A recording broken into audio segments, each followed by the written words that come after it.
I started with an empty image from the studio. I added perspective lines to the image to get everything closely to correct perspective. Red lines are guides for the walls. First I filled the sides where the background vinyl did not cover the floor. The texture was also scaled to the correct perspective. For the walls I first filled them in gray that had some light gradients. Back wall didn't need any perspective scaling, just a couple of textures. On side walls textures were also scaled to perspective. Same for the left wall. Some noise, desaturation, levels and corner darkening to finish the base for the walls.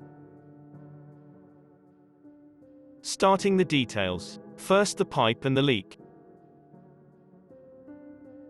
Then the grill on the left. Some claw marks with blood splashes. I have plans to increase this number in every picture. Additional dents to the back wall. Some water damage to the corner. Finally, I added a general texture over everything to give it a bit more roughness. Vignette, ceiling light and general contrast.